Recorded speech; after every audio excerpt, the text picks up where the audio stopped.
2024년도 우리 연말을 보내고 있습니다. 또 2025년도 또 새해를 준비하는 그런 기간이죠.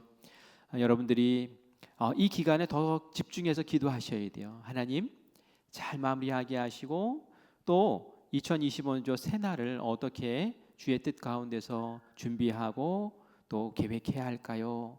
주님께 묻고 또 목표를 정하고 기도를 정하고 주님 앞에 준비하며 나아가는 그러한 은혜의 계절이 되기를 간절히 바랍니다.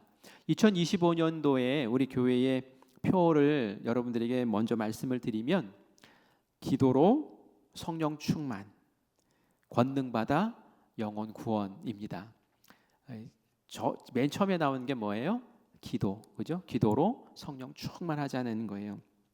우리가 제일 먼저 해야 될 것은 모여서 기도하고 마가의 다락방에 우리 예수님의 제자들 그리고 예수님을 사랑했던 그 120명의 신도들 모여서 같이 기도하다가 이렇게 뜨겁게 성령의 경험을 했던 것처럼 우리가 그런 경험을 꼭 하고 그리고 권능 받고 능력 있게 그렇게 나가서기를 간절히 바랍니다. 그래서 제가 수요 성화 예배 때는 2달 동안 기도에 대해서 이제 차분하게 좀 쫙 정리를 해서 같이 나누려고 해요. 그래서 기도 훈련을 수요일 성화 예배 때 같이 하고 그리고 금요 성령 집회 때는 또 뜨겁게 같이 모여서 기도하고 그래서 이 기도의 시간이 정말 주님 만나고 성령 충만, 은혜 충만, 권능 충만한 그러한 시간 되기를 간절히 바랍니다.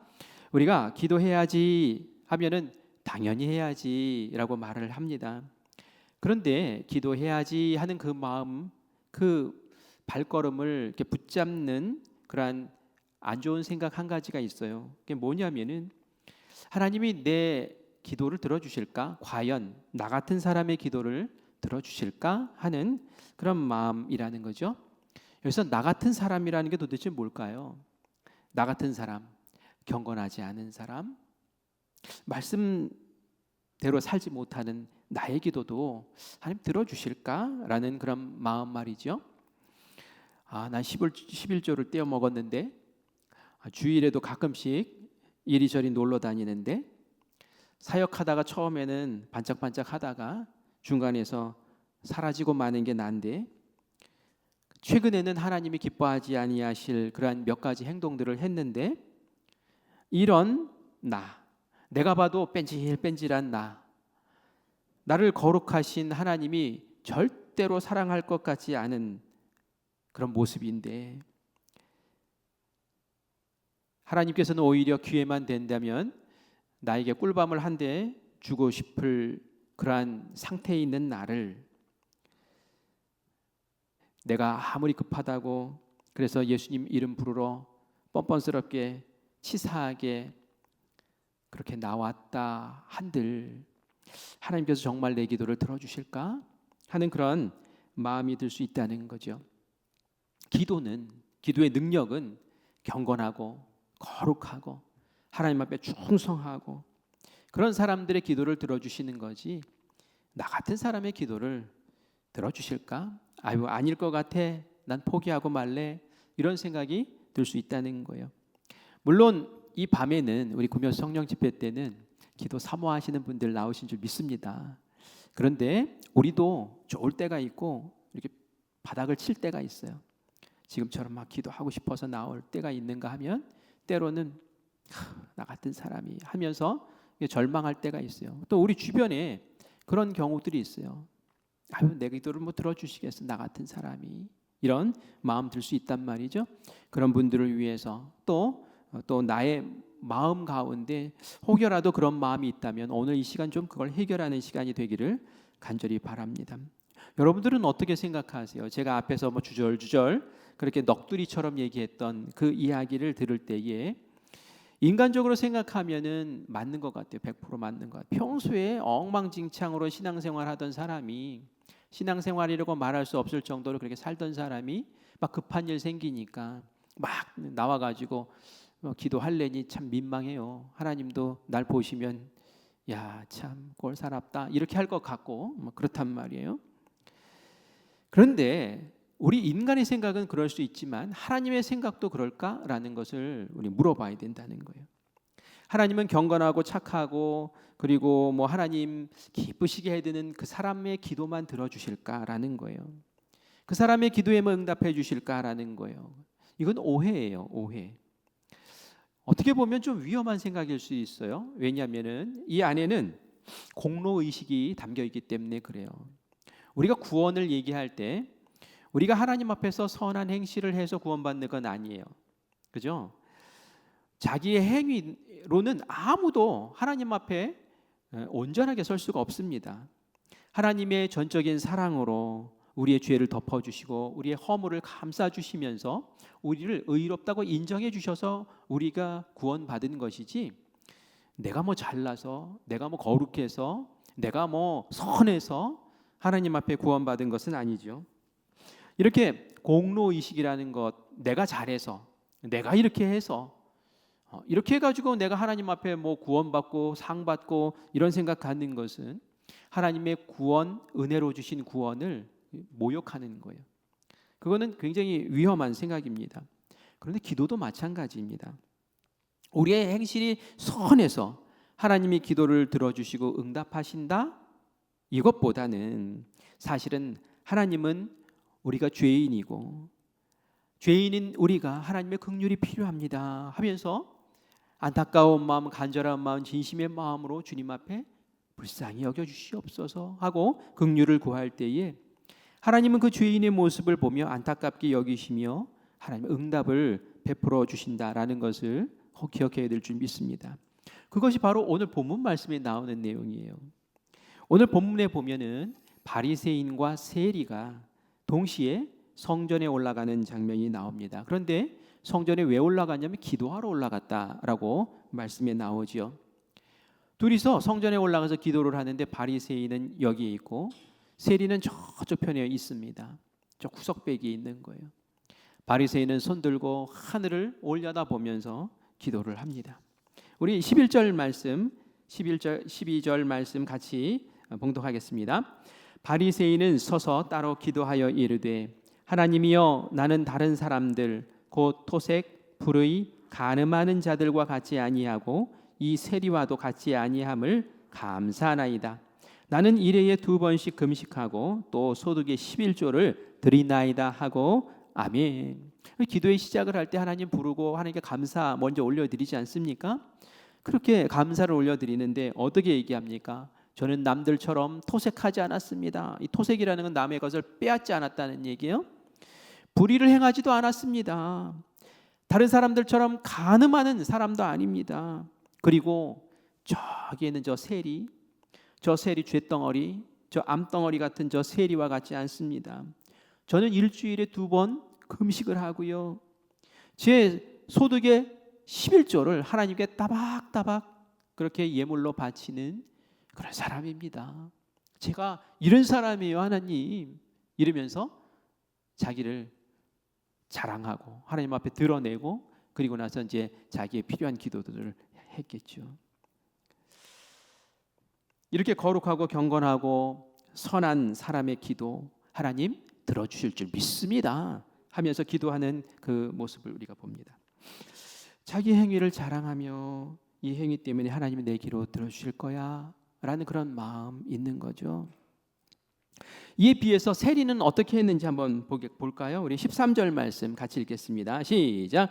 세리는 멀리 서서 감히 눈을 들어 하늘을 쳐다보지도 못하고 다만 가슴을 치며 이르되 하나님이여, 불쌍히 여기소서, 나는 죄인이로소이다 하였느니라. 아멘. 세리는 보이지 않는 구석배기에 서서 하늘도 쳐다보지 못하요. 그냥 머리 푹 숙이고.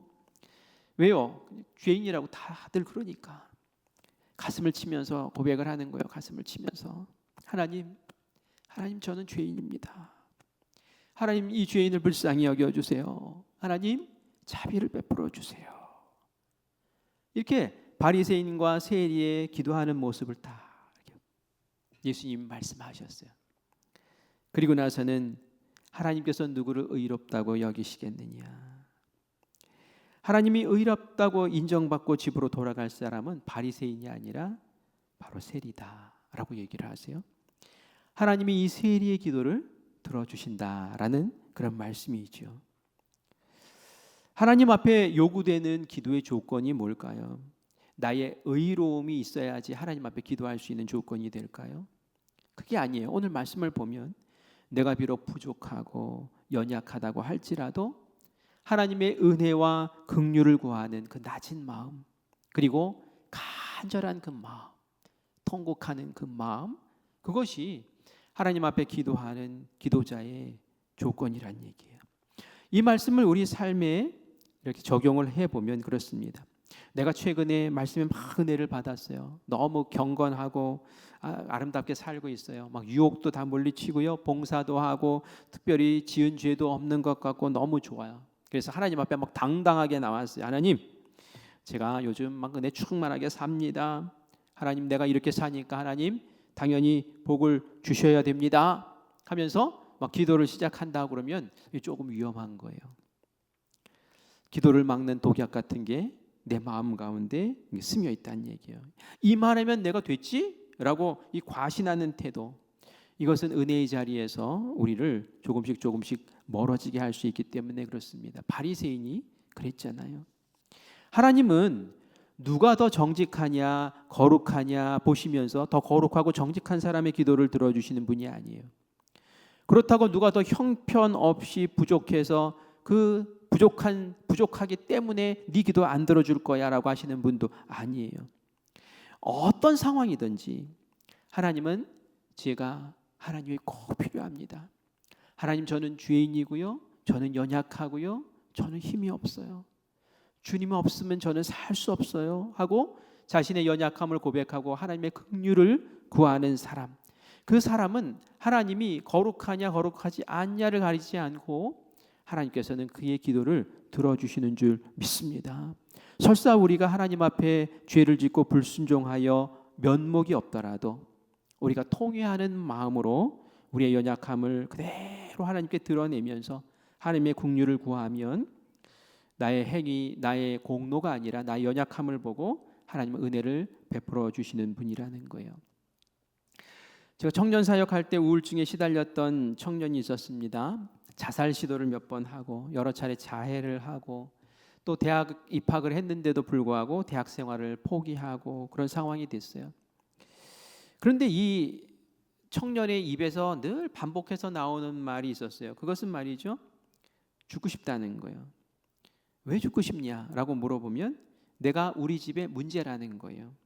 나만 사라지면 우리 부모님도 편안하고 나만 사라지면 내 형제 자매들도 편안해지고, 그러니 내가 죽어야 된다는 거예요. 죽고 싶다라는 말을 그렇게 반복을 하더라고요. 그리고 신앙생활을 하면서도 하나님께 기도를 못 하겠다는 거예요. 왜요?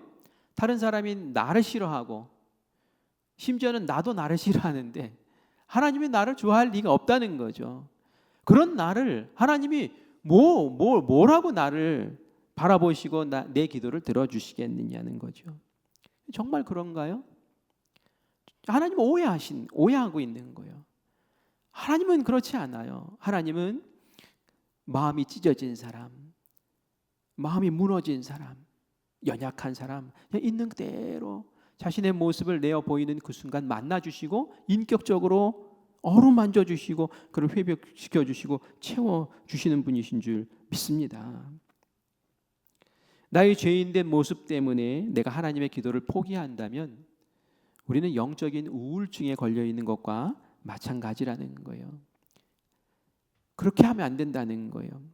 왜냐하면 하나님과 예수님은 우리의 있는 모습 그대로를 보시고 그 모습을 사랑으로 품어주시는 분이기 때문에 그래요. 우리 마태복음 9장 13절 말씀 같이 읽습니다. 나는 네네, 전부를 다 했군요. 같이 읽습니다. 시작. 너희는 가서 내가 긍휼을 원하고 제사를 원하지 아니하노라 하신 뜻이 무엇인지 배우라. 나는 의인을 부르러 온 것이 아니요 죄인을 부르러 왔노라 하시니라. 아멘. 나는 의인을 부르러 온 것이 아니요 누구를 부르러 왔다고요? 죄인을 부르러 왔다고. 예수님의 관심사는 죄인이에요. 예수님을 필요로 하는 그 사람이에요.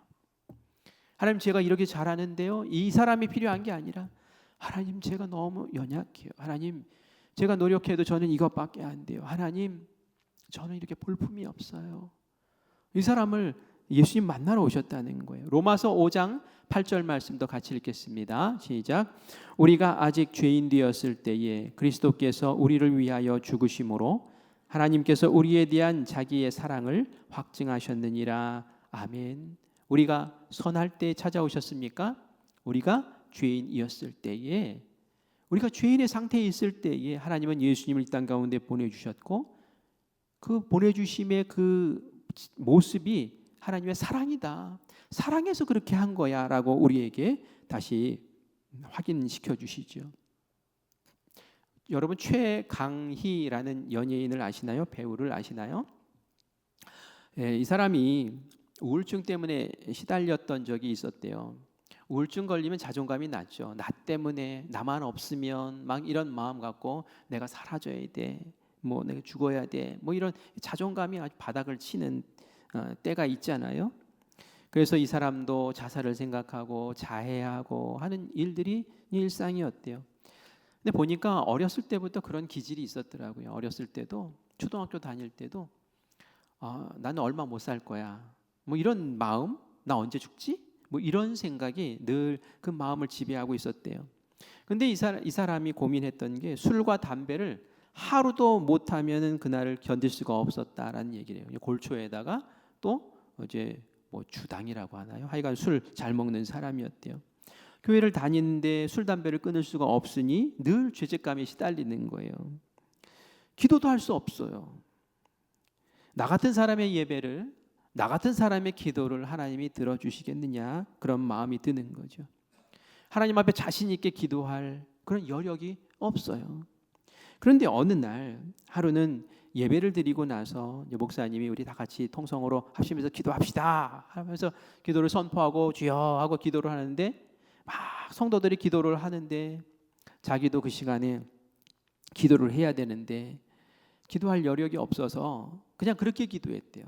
하나님 살려주세요, 하나님 살려주세요 하면서 입으로 살려달라는 말만 그렇게 고백했다는 거예요. 그런데 마음으로는 자기 자신의 그 삶을, 그 마음을 하나님께 마음으로는 고백을 했답니다. 속으로 이렇게 기도했대요. 하나님, 제가 의지 박약인 것 하나님 아시잖아요.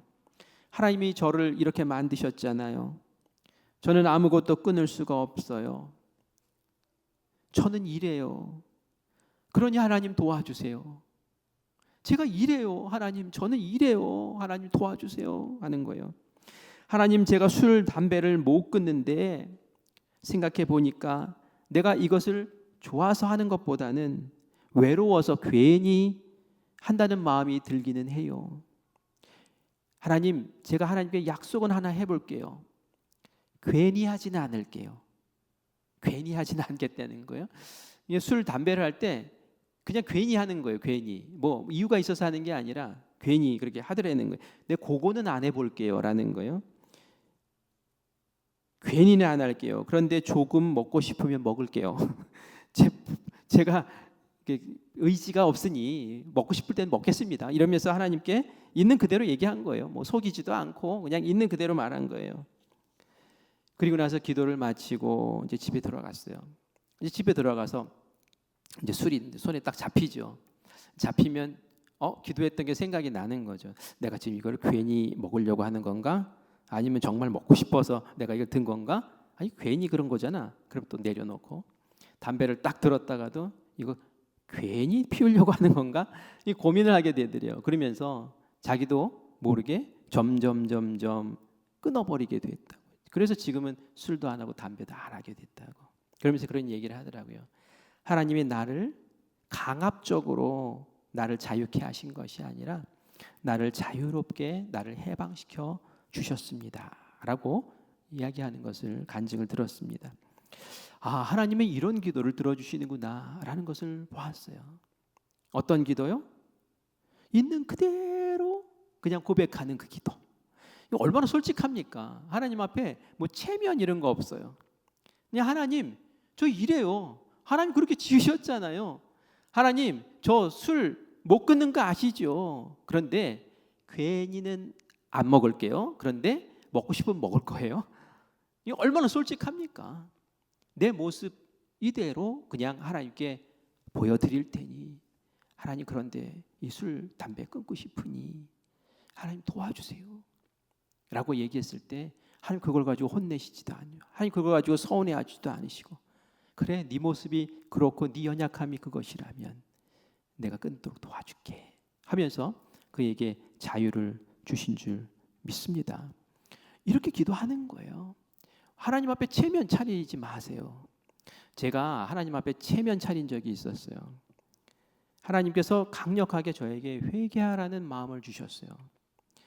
너 이거 나한테 왜 회개 안 해? 하는 그런 마음을 주셨어요. 다윗이 밧세바 간음하고 나서 나단 선지자를 보내서 그냥 강력하게 딱 찍어서 그냥 말씀하시는 것처럼 너 왜 회개 안 해? 하고 저한테 이렇게 말씀하시더라고요. 마음을 주시더라고요. 그런데 말이죠, 저는 버텼어요. 하나님 앞에서 막 자존심 세우고 싶은 거 있죠. 내 죄를 내가 내 입으로 고백하는 게 막 부끄럽고 싫은 거예요. 여러분, 제가 보기보다 자존심이 강한가 봐요. 그래서 막 버티다가 그건 아니지, 내 모습이 죄인이고 내가 뭘 하고, 그러면서 정말 벌거벗는 마음으로, 부끄럽지만 벌거벗는 마음으로, 정말 대중 앞에서 벌거벗는 그런 마음이 들더라고요. 하나님의 벌거벗는 마음으로 제가 가지고 있었던 죄들을 한 가지 한 가지 토해내기 시작하는데, 그때 하나님이 만나주시더라고요. 그때 예수님이 만나주세요. 그때 너의 연약함, 너의 죄된 모습, 그거 감추려고 내 앞에서 뭐 있는 척하고 뭐 뻐기고 뭐 의로운 척하고 했던 거, 그거 싹 내려놓고 하나님, 제 모습이 이렇습니다 라고 고백하는 그 시간에 성령님께서 만져주시고 만나주시고 성령 충만케 하시고 다시 살리시는, 인격적으로 만나주시는 그런 은혜를 보여주시는 것을 알게 되었어요. 여러분, 연약함은 어떻게 보면 하나님 앞에 나아가는 중요한 부분이에요. 이 연약함을 통해서 하나님은 우리를 깊이 만나주세요. 막 잘 나가고 막 이런 사람보다 오히려 저는 죄인입니다 하면서 불쌍히 여겨달라고 하는 그 마음을 예수님은 바라보시고 오히려 더 뜨겁게 어루만져 주시는 분이신 줄 믿습니다. 수로보니게 여인 이야기가 마가복음에도 나오고 마태복음에도 나오는데요, 예수님이 두로와 시돈이라는 이방 땅을 갑니다. 이방인이 사는 지역에 가셨을 때 수로보니게 여인이 예수님을 찾아와요. 이 수로보니게라는 뜻이 뭐냐면요, 수로는 시리아를 얘기하고요, 보니게는 페니키아를 얘기해요. 수리아 땅에 사는 페니키아인이라는 뜻이에요. 그러니까 이방 사람을 얘기하는 거죠. 그런데 이 여인이 딸이 귀신이 들려가지고 예수님 찾아온 거예요. 예수님은 귀신 내어쫓는 권능이 있고 그런 소문을 들었으니 예수님 찾아가면 내 딸도 고쳐주실 수 있겠다 하는 마음으로 갔죠. 예수님이 고쳐달라고 요청을 합니다. 우리 마가복음 7장 27절 같이 읽겠습니다. 예수님이 어떻게 대답을 하시는지, 이 여인의 기도에 어떻게 응답하시는지 듣겠습니다. 시작. 예수께서 이르시되 자녀로 먼저 배불리 먹게 할지니 자녀의 떡을 취하여 개들에게 던짐이 마땅치 아니하니라. 아멘. 이거 응답하신 거예요? 기도 들어주신 거예요? 아니에요? 안 들어주신 거잖아요. 자녀의 떡을 취해서, 우리 유대인들에게 줄 떡을 취해서 그걸 개에게 줄 일이 없어, 이렇게 얘기하시는 거예요. 참 개 취급 당한 거예요. 여인이 지금 너 개야 이렇게 얘기하는 거예요. 그 당시에도 개자 들어가면 좋지 않은 겁니다. 기도해도 소용없다, 이런 것과 마찬가지 아닙니까? 저는 이 말씀 보면서 예수님 이런 분이 아니신데, 여러분이 아는 예수님 이렇지 않잖아요. 예수님 납치가 않잖아요. 너무 이상한 예수님이잖아요. 이러실 리가 없는데 예수님이 이렇게 하신 이유가 뭘까요? 그것은 그 여인에게서 확인하고 싶은 게 있으셨던 거예요. 그러면서 여자가 대답하여 말합니다. 우리 마가복음 7장 28절 같이 읽습니다. 시작. 여자가 대답하여 이르되 주여 올소이다마는 상 아래 개들도 아이들이 먹던 부스러기를 먹나이다. 이렇게 말합니다. 예수님에게 발끈해서 네가 예수면 나냐 그러면서 멱살 잡지 않아요. 예수님 말씀이 옳습니다. 100번 옳습니다. 주님, 저는 개 같습니다. 저는 자격이 없죠. 맞습니다. 그런데 주님, 개들도 주인의 상에서 떨어지는 부스러기 먹지 않습니까? 저는 주님에게 정당한 그 음식을 받을 권리는 없습니다. 맞습니다. 그런데 저는 주님이 가지고 계신 그 은혜의 부스러기, 그 부스러기만이라도 줬사오니 저를 긍휼히 여겨주시는 마음으로 그 부스러기라도 조금 나눠주시면 안 되겠습니까? 저는 그것을 바랄 뿐입니다. 이렇게 구걸하는 거예요. 자격이 없지만 불쌍히 여기셔서 은혜를 베풀어 주시옵소서라고 예수님에게 호소하는 이 여인을 예수님께서 어떻게 대답하시는지 우리 29절 말씀 같이 읽겠습니다. 시작. 예수께서 이르시되 이 말을 하였으니 돌아가라. 귀신이 내 딸에게서 나갔느니라 하시매 아멘. 그 말씀 듣고 그냥 탁 귀신 내쫓아 주셨다는 거예요. 이 수로보니게 여인이 집에 돌아갔더니 정말 딸이 멀쩡해져서 엄마를 맞는 그런 기쁨의 장면으로 이야기가 맞춰지는 것을 봅니다. 나의 자격 때문에 기도하는 게 아니라는 거예요. 하나님의 긍휼에 의지해서 수로보니게 여인이 그랬잖아요. 난 개입니다. 저는 자격이 없습니다. 은혜를 받을 자격이 없어요. 그러나 저를 불쌍히 여겨주세요. 부스러기라도 주세요. 그것만으로도 감사합니다 하면서 긍휼을 구할 때에 하나님께서 역사하시는 줄 믿습니다. 그러므로 나는 죄인이야, 내 생활이 엉망이야, 내가 뭐 잘 못해서 뭐 이래서 저래서 난 기도할 수 없어, 하나님이 내 기도 안 들어주실 거야, 천만의 말씀이에요. 그건 내 생각이지 절대로 하나님 생각이 아니잖아요. 오히려 그렇게 말하기보다는 하나님이 더 잘 아시지요. 저를 불쌍히 여겨주세요. 제가 지금 필요한 것은 하나님의 긍휼밖에 없습니다 하면서 진심 어린 마음으로 하나님께 나아가면 하나님 기도의 끈을 붙잡아 주시고 나를 기도 가운데로 이끌어 주실 거예요. 하나님의 보좌로 나를 이끌어 주실 거예요. 그러면서 나를 깊이 만나 주시고 하나님께서 역사하시는 은혜를 누리게 하실 줄 믿습니다. 때로는 이렇게 기도하는 모습이 뻔뻔스러워 보일 수도 있어요. 맞아요. 뻔뻔스러워요. 평소에 하나님 제대로 안 섬기고 막 엉망진창으로 살다가 필요할 때 하나님 앞에 뭐 불쌍히 여겨달라고 막 그러고 뭐 하나님 뭐 은혜 부스러기라도 달라고 막 그러고 하는 모습 보면 가증스럽다, 야 뻔뻔스럽다 이렇게 얘기할 수 있어요. 그런데 우리는 기도에 대해서 뻔뻔해도 돼요. 왜요? 우리는 하나님의 자녀이기 때문에 그래요. 여러분 우리 어린 시절을 생각해 보세요. 여러분 부모님에게 얼마나 뻔뻔스럽습니까? 부모님 우리를 낳으셨다는 이유 때문에 그거 하나만으로 자녀들은 이거 해달라 저거 해달라 그러면서 계속 징징거리고 그걸 받아낸단 말이에요. 마치 맡겨놓은 듯이 달라고 한단 말이에요. 그 안 해주면 막 화를 내요. 막 속상해해요. 이거 얼마나 뻔뻔스럽습니까? 자기들은 아무것도 하지도 않았는데 부모에게 뻔뻔스럽게 다 받아내요. 왜요? 자녀이기 때문에 뻔뻔스러울 수 있는 거예요. 그렇다고 부모가 너 이렇게 뻔뻔하냐 막 이렇게 말하진 않아요. 당연히 해줘야지. 더 해주고 싶어. 이게 사실 부모의 마음 아닙니까? 어린 자녀가 제 자녀가 어느 날 속으로 그런 생각을 했다고 해보세요. 나는 공부를 잘 못해. 나는 집 반장도 아니야. 나는 말썽만 부려. 나는 동생 맨날 때려. 난 맨날 경찰서 불려다니면서 부모님한테 누만 끼쳐. 나는 밥만 축내는 도움이 안 되는 사람이야. 그러니까 아빠는 내가 필요한 것을 주지 않을 거야. 내가 요청해도 나에게 주지 않을 거야. 이렇게 생각하는 걸 부모가 알았다고 생각해 보세요. 그럼 이 부모가 자녀를 그렇게 생각하는 자녀를 어떻게 생각할까요?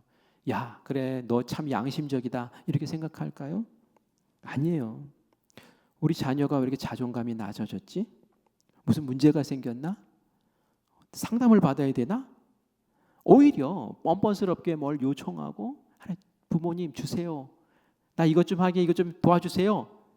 이렇게 얘기하는 것을 오히려 정상으로 생각한다는 말이죠. 문제가 있고 말썽을 부리는 자녀라도 부모님은 늘 귀를 기울이고 경청하고 어떻게 하면 내가 최선을 다해서 나의 아이를 도와줄 수 있을까 그렇게 생각하는데 하물며 좋으신 하나님이 어떻게 우리의 기도를 안 들으시겠습니까? 하나님이 나를 어떻게 보실까가 중요한 게 아니에요. 하나님이 나를 긍휼히 여기시고 하나님이 나를 안타깝게 여기시는 그 마음만 우리가 안다면, 그리고 하나님이 나를 어떻게 해서든지 사랑하시고 어떻게 해서든지 나를 잘 되기를 원하신다라는 건 안다면 우리가 거기에 믿음을 두고 다시 기도를 해야 될 줄 믿습니다. 오늘 이 시간에 혹시 이 자리에 내가 하나님 앞에 실수하고 또 우울한 감정 때문에 어떤 불길한 느낌 때문에 기도하지 못하고 제대로 주님 앞에 나아가지 못하고 기도를 해도 하는 둥 마는 둥 하고 그랬다면 다시 사랑하는 하나님 예수님 바라보면서 그 십자가 은혜 의지하면서 주님 앞에 나아가시기를 간절히 바랍니다. 하나님 오늘 기도의 문을 열어주실 거예요. 그리고 하나님이 오늘 치밀히 만나주실 거예요. 기도가 잘 안 되면 하나님 살려주세요. 하나님 살려주세요. 하나님 저를 불쌍히 여겨주세요. 하나님 저를 불쌍히 여겨주세요. 이 외마디 속에 나의 마음 깊은 곳에 담긴 그 아픔들을 함께 하나님 올려드리세요. 괜히 뭐 의연한 척하지 마세요. 하나님 앞에 폼 잡지 마세요. 그냥 내 있는 모습 그대로, 나의 속상한 모습 그대로, 나의 아픈 눈물 그대로, 나의 상한 마음 그대로 하나님께 오늘 이 밤에 올려드리면 예수님 여러분 만나주십니다. 뻔뻔하게 만납시다. 주님 뻔뻔하게 그렇게 나가세요. 주님이 오늘 꼭 우리의 연약함 때문에 만나주시고 인격적으로 품어주시는 그러한 은혜의 시간, 복된 시간 되시기를 간절히 축원합니다.